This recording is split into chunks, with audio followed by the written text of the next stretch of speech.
Welcome to episode number 1127 of Discussing Tech and Business with me, Win Cramer, CEO of JLab Audio. And we have a big time guest on the platform today, one that I was excited when I asked her, I think in November, maybe October, to take part in this. And she said yes. And I'm like, oh my gosh. And there is no relation despite the similar last name. But I bring to you Jen Cramer, who is VP of Partnership Marketing for Major League Soccer. Hi, Jen. Hi, Win. It's great to see you. It's great to see you. It's been a long time. I can't wait to actually be done with this so we can all hang out again. Yes, 2020 was a long year. 2021 is looking to be almost the same, but we're being cautiously optimistic, right? Just We are. hanging on, hanging on. That's right. And you're living kind of the double pandemic life right now. You're stuck at home, plus you have 2 feet of snow. So you're Yes, you know you're we're you're stuck in more ways than one. that is true. I often joke. These same four walls. I always thought it would be great to work from home, and then have to say, year later, same four walls. Always thought it would be great to spend more time with my family. Now I'm thinking work wasn't so bad. It's funny. I think I don't know who wants me to travel more again, myself or my family. They are. I've completely upended their routine, and they're just so tired of me being at home and asking for things or doing stuff differently than what they're used to because I travel so much. It's funny. How about your daughter? My God, I figured she would be excited to have you.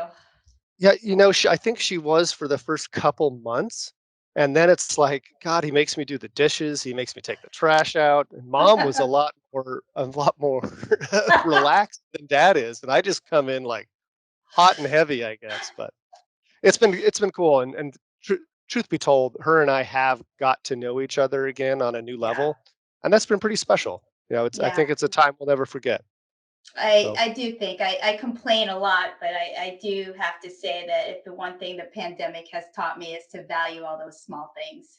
yeah, So for sure, for sure, for sure. Well, we're here today to not just have some fun, but to talk about partnerships. And you are the queen of partnerships. And super excited to have you here to kind of discuss this and lead us through a little bit of your process and maybe, just educate us and help the folks that are listening to understand how you engage with partners and maybe even how you choose them. So with that, JLab and MLS, we became partners, I think 3, maybe 4 years ago, ish, yep, and we 17. yeah, and we just renewed, and we upped for, I don't know, 3 or 4 more years, and we also added on the EMLS component, which we're really excited about. We think that's gonna be fantastic. But back in 2017, when we were initially having conversations, do you remember how our partnership came to be and what you were thinking then? I do, and I remember I was talking to Julian, who I know had done the initial outreach with you. But in 2017, we were evaluating potential partnerships, and we just thought there'd be an incredible opportunity in the audio category because, as you know, music and sound are really just a natural part of MLS. Like whether the players are listening to music on the bus or during warm ups, or even when you think about our fans and the chants and the songs that have really become part of this stadium culture, whether it's in the stadium themselves or when they're marching to the match. So we knew that music is just something that's very culturally relevant to our fans, and so it was very fitting that we find a partner in the audio space. So as a challenger brand, I think that JLab was just the perfect partner for MLS. If you recall, we were both trying to grow our natural footprint. On our side, we were expanding in terms of teams, and I think for you guys, if I recall, you were trying to get a foothold in that national retail space. And we were both young brands, or relatively young. You guys, I believe, were born in 2005. We were Yeah, 96. So yeah, maybe 10 years, 9, 10 years apart. But we're both young, scrappy brands. We can move a lot faster than some of our competitors. And we're both growing at this what I would call an accelerated pace. So it was only natural that both of us with this growth mindset could partner together and do some incredible things. And it's funny, when I was talking to Julian, he told me we actually hosted you at Levi Stadium, if you recall, for Yeah, I remember. It was awesome. yeah. Yeah. And he said that there was a meeting at Avaya Stadium where the Earthquakes play. And I guess after the meeting, he turned on the LEDs and we had the JLab creative. And I think that's when the partnership was born. And then, of course, I had to joke. I was like, wow, the first time we met, the minute I heard his name was Cramer with a C, it was a match made in heaven, game It over. was. It's true. It was just So meant to that be. That's funny. yeah, and I think we've come a long way, both brands actually. When I think about, funny, I pulled up the brand presentation from 2017 and where you guys were and where you guys are now, and where we were and where we are now, and it's just an incredible story. It's an incredible journey, and, and we thought very much the same, looking for challenger, quick moving brands, Jen, that can just, you know, move on a dime and aren't afraid to explore Yeah, and be creative. I think that's so important as we uncovered different pockets of the partnership that were important to us, from stuff in the locker rooms and hooking players up with JLab gear. I mean, obviously yep. the LEDs are a massive component, but it's not just that. It's all these little touch points that I think we've worked really well to identify and expand. It's been just a really unique partnership. No, absolutely. I mean, I can't say enough about what you've done and sort of the multi-platform approach that you've taken to activating the partnership. I mean, we just find such incredible value, not just for us, our players, our fans. I hope you guys find the same thing. It works. And all the more reason why I know we talked about EMLS where you broached it, but just you guys are so endemic in that space, and now we can sort of reach that new gaming audience and provide that same the product and the same experience. So it's been Yeah. incredible. Yeah, no, we're super excited about it. Now, you mentioned earlier about, you thought finding an audio brand for your space was important because of how integral it is in the entire, soccer ecosystem.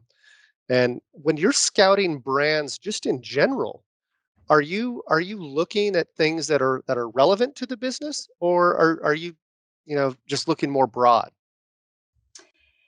I think there are two things. Like from a business perspective, I think it it is good to be able to align on values, on purposes and goals. And it's also important to be relevant to our fans. Like terrible example. Nothing against a brand like Depends, but it doesn't fit with our fan base, right?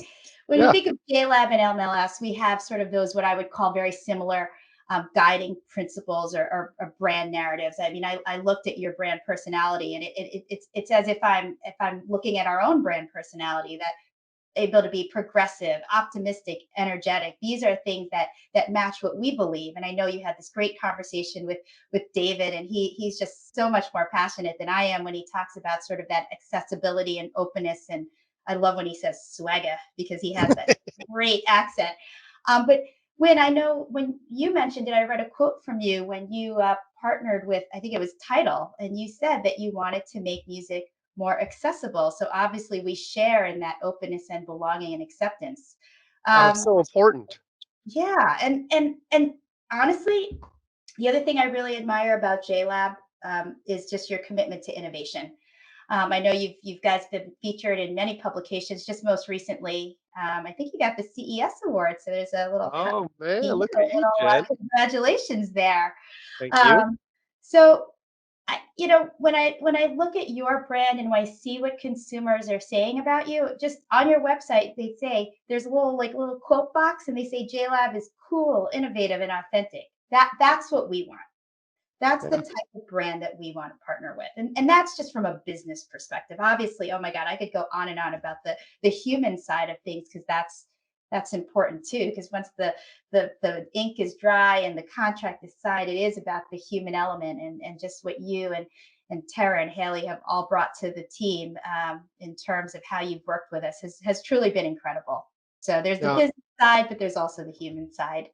Yeah, I love the human side, and I think that's half of it. I think, what's so important for partnerships is that both sides get something, but are also willing to give something, and giving Absolutely. requires effort. and it Hmm. requires commitment. And what I've seen from your side of the table, and hopefully you see from ours, is that willingness to commit and give something. That this is a big deal for our business, and we own it like it's a big deal. We're fully invested. Our office has Oh, has soccer stuff and MLS stuff everywhere. I mean, it's our life, no, it and we love shows. that part of it. We Yeah. it shows. It is a true testament to just how valuable you are to us. And we listen. True testament to a good partner is how you work in good times and in tough times. 2020 was tough, not gonna lie, but we powered through. You guys were incredible. We still managed to activate. We went through our renewal, and Yeah. it's been amazing. Yeah, no, I agree, and thank you for that. As you look at MLS, Jen, and how they've matured as a brand, and grown as a brand. I mean, you were the league of the year in North America, the sports league of the year in North America. So there's a tip of my cap to you and your Thank you. team. I mean, that's amazing, right? I mean, it's a big deal. Um, how have your partnership desires or needs changed as you've matured and grown? It's an interesting question. Like, and thank you for that. We MLS is the league of the new North America.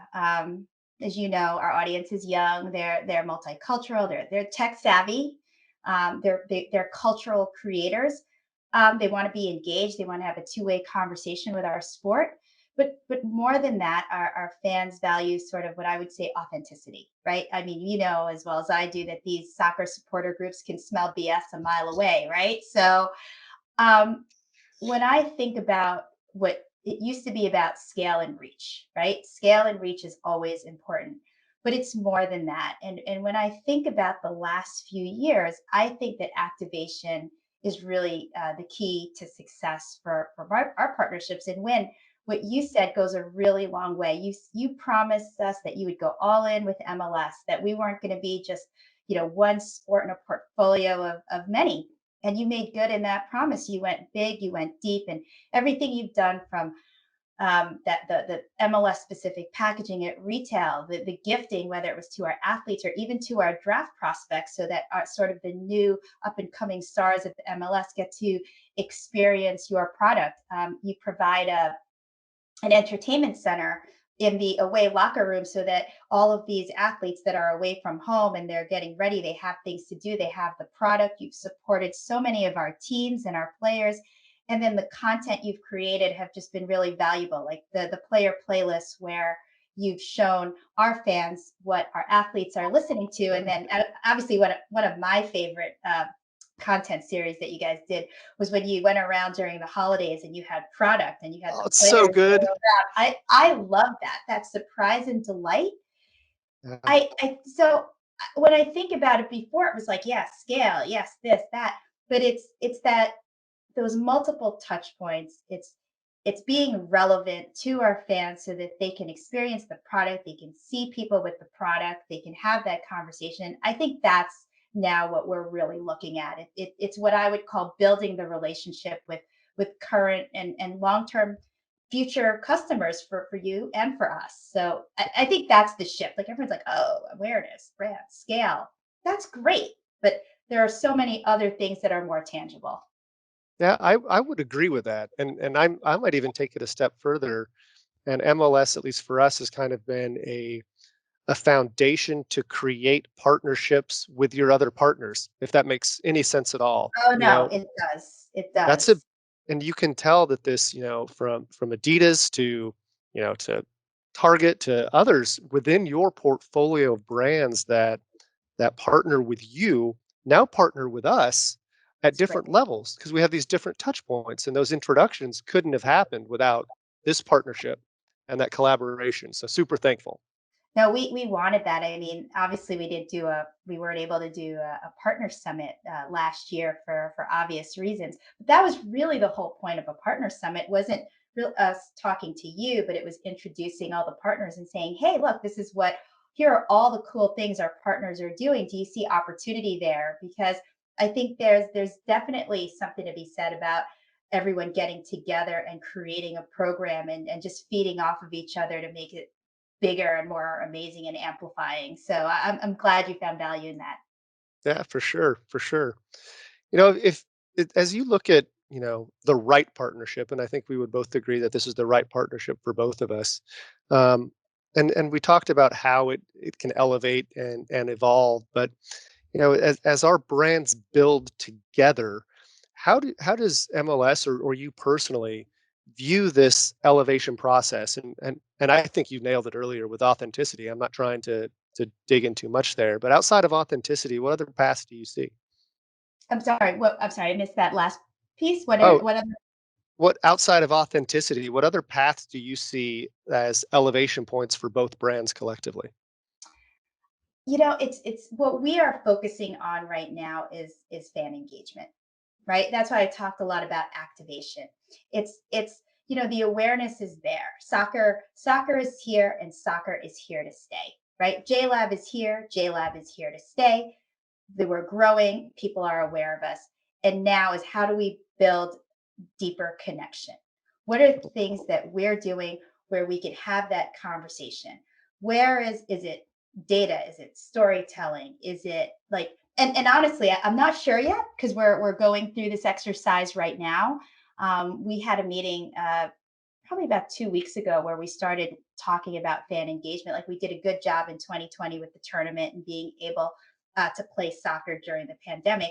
But we didn't have a lot of those connection points because we were just worried about getting the tournament going and getting the athletes to play soccer. But now what we're trying to think about is let's think about that fan or that consumer, right? And Yeah. what are the things that are important to them? How do we engage with them on a deeper level? How can we get them to tell our story, to spread the word? And I think that's something that we'll be working on, or hopefully, like we'll be able to have something to share with everybody. And we're going to try to do that with media partners, content partners, brand partners. So I think that's going to be a focus in 2021. I'll tell you as a partner, what I'm something I'm thankful for is that the risks that MLS is allowed to take, and not to go too deep into this, but certainly along with the tournament this summer, there was a whole social justice cause that was taking place, and how Amazing. MLS showcased that. I mean, I got goosebumps just talking about it. But the first Yeah. 10 minutes of that match Yeah. were unbelievable, Yeah. and how you showcase that, I mean, it was really powerful and Thank authentic. you. I mean, it was real, and I Yeah. think it goes to show with the players, right? I mean, this is the most multinational sport in the world. Much I mean, it was just really well done. No, I thank you. Thank you so much. Like we appreciate that. And I think it was so important to us because in the midst of all this, it was about bringing soccer, but it was just a moment in time where we were able to have that platform. And I think that we were able to take advantage of it by letting our players express themselves. And I'm glad that you felt that it was powerful. We certainly did. We certainly Yeah, did. And it continues. Like you can, I know it continues in other sports, but when that happened with us, our hope was that it would continue throughout the season. We made a commitment. We're going to stick to it. good. No, I think that's awesome. You know, part of creating partnerships, or at least starting a partnership, is networking. What do you do, in your networking world, and how has that changed in this time when we're doing more of this? Yeah, yeah, it's challenging. Like it's funny. If you had asked me this question a year ago, I would say networking is natural. I'm fortunate. I get to travel. I'm in meetings. I'm in conferences. I'm in industry events. And I would have to say that 2020 has really changed all that. But I think though it does give opportunity, right? Because when you think about networking, I would say old school, though it's not really old school. You're at a conference, there's like thousands and thousands of people. You meet someone across the room, you might talk for 10 seconds and give someone a business card. That's really not that meaningful, right? It doesn't really go a long way. Sure. So I think now it's about when you network, it's usually with a smaller group of people, and you have the opportunity to build what I would call a more natural connection, right? And when you have that natural connection, it's just easier to keep in touch. And now that we are all home, technology makes it easy, right? We have all of the tools of the trade where we could keep in touch. We're all home. We're not like leading these crazy busy lives. And I think it makes it easier to then reach out to those people. I spoke at it was front office sports 25. It was like a rising star. It was just a bunch of young professionals in their careers that were being recognized. And they asked me to speak about my experience, my career path, etc. But and it was a very small, intimate group. Might have been 20 kids, 25. I say kids, but it was really young professionals. But afterwards, I would say so many of them reached out to me. We set up one-on-one calls. I was able to introduce them. I always say, you got to pay it forward. That was one thing I said. Pay it forward. I will take every meeting. All I ask is when you reach a point in your career, you pay it forward. But I got to know a lot of those young professionals. We connected on LinkedIn. I've introduced some people to. We have a new club in Charlotte. I introduced a couple to the new chief business officer. We might have some open positions, and I've kept some of them in mind. And so I think the net is it was a lot more meaningful, even because we weren't in this big crowded room and rushing to meet many people all at the same time. It was a lot more intimate. Yeah, I think that's well said. I was talking to a friend of mine the other day, and we were talking about this kind of meeting, and half of my job is pitching JLab to potential customers, and I'm on the road doing this, in a normal world all the time. That's just Yeah, I travel all over the world doing that, and now I'm doing that pitch like right. this. And there are times where it is more impactful like this, that you can Yeah, have a real conversation, and someone's not rushing into a meeting late and then rushing out because they're in a hurry to the next one. It's like, I'm getting the full hour. Well, yeah. that's weird. I'm just not used to it. So there are moments. I miss the drinks though. Not gonna Oh, lie, I do miss the drinks. That's the one thing. I'm like, sometimes like I would like to have it over a glass, a beverage of choice. oh, I can't wait to have a crappy old fashioned at a Marriott bar sometime soon. I'm like, I can't wait for that moment. Isn't it funny what now you look forward to? Before it was like, oh God, now you're like, oh, I miss that. Yeah. You don't have the big ice cubes? Don't worry about it. Just give me the crappy drink. I'll take it. That's Well, great. one last question for you, and that is, in your view, what does the future of our collective partnership look like? Oh, when the future is bright, right? Like aside from the extension, look, we I know you mentioned it. We extended our partnership through 2023, and that's just a great runway to build upon. We talked a lot about EMLS. I mean, that's a property that has seen some success, especially in this environment, as more and more people are growing accustomed to this type of interaction. But have that opportunity and be a part of our e-gaming strategy is huge. Not only that, we could talk a little bit about the continued expansion. When you guys joined in 2017, there were I think it was 22 teams, and now we're looking 30 teams by 2030. And then, of course, I mean, I'd be remiss if I didn't mention that there's the World Cup coming in Cup 2026, 2026. and the soccer is going to be in the forefront, right? So there's just, and I also forgot to mention we have this new youth strategy taking place with MLS Next that you're going to hear more and more about in the coming months. So we just have a really nice long road, and there's a lot of possibility. And so I look forward to continuing this partnership for a long, long time. Yeah, so do we. I mean, we're so thankful for it. We're thankful for your nimbleness and creativity and ability to quite frankly help educate us on what we didn't know about working in such a way. So Oh, you guys we were thank you for that. great. No, you guys, you please, you have it all together. So, Well, well, we just look good sometimes. well, I'll tell you, we do appreciate the partnership and we appreciate the support. And honestly, I appreciate this opportunity. So thank you. Yeah, thank you, Jen. And with that, we will give you your time back, but thank you so much for spending 30 minutes with us today. I really appreciate it, and I hope you have a good evening and stay warm. Thank you. Bye. Okay, bye bye.